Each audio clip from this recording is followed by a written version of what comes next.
मेरे प्रिय आत्मन, नमस्कार। डॉक्टर दिग्विजय शुक्ल, ज्योतिष विभाग अध्यक्ष, गुरु गोरक्षनाथ संस्कृत विद्यापीठ, स्नातकोत्तर महाविद्यालय गोरखनाथ मंदिर गोरखपुर। शिवाज्ञा ज्योतिष समाधान चैनल पर स्वागत है। बंधुओं, आज हम वासंतिक नवरात्र के बारे में चर्चा करने जा रहे हैं। बंधुओं, वासंतिक नवरात्र इस बार पूरे 9 दिन का होगा।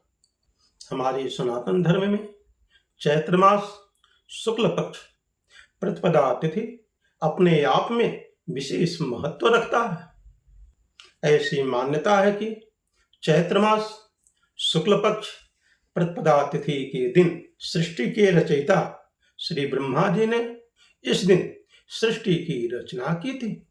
हमारे सनातन धर्म में नवरात्रियों तक तपस्या में लीन व्रत नवरात्र रहते हैं। बंधुओं, जो इस बार चैत्र मास शुक्ल पक्ष प्रतिपदा तिथि दिन मंगलवार के 9 अप्रैल 2024 को प्रारंभ हो रहा है। पुराणों के अनुसार त्रेता युग में 9 दिनों तक मां जगदम्बा के स्वरूपों की पूजा की जाती है।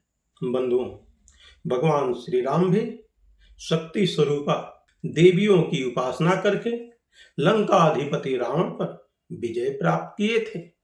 तभी से सनातन धर्मावलंबी इस व्रत को करते हैं।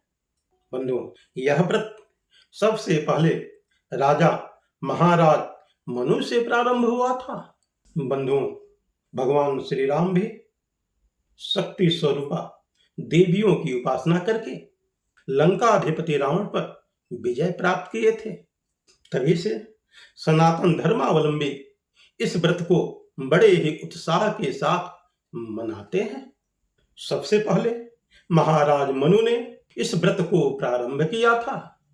गोस्वामी तुलसीदास जी श्री रामचरितमानस में कहते हैं कि चैत्र मास शुक्ल पक्ष 9वीं तिथि के दिन मध्याह्न के समय श्री राम का जन्म हुआ था। ज्योतिष शास्त्र के प्रवर्तक श्री ब्रह्मा जी ने जो मास की रचना किया वह बहुत ही महत्वपूर्ण है। उसमें भी चैत्र मास शुक्ल पक्ष प्रतिपदा तिथि अपने आप में विशेष स्थान रखता है। 9 दिनों में इंद्रियों का संयम एवं आध्यात्मिक शक्ति का संचय अपने आप में विशेष महत्व रखता है। इसी दिन मां आदिशक्ति जगदम्बा अपने 9 रूपों में अलग अलग प्रकट हुई। इनमें माता रानी की 9 रूपों की उपासना अपने आप में विशेष महत्व रखता है। उसमें भी माता सिद्धिदात्री की उपासना अपने आप में विशेष स्थान है। बंधुओं, इसी समय विशाल हिंदू समुदाय दैत्यराज महिषासुर के भय से अत्यंत भयभीत था।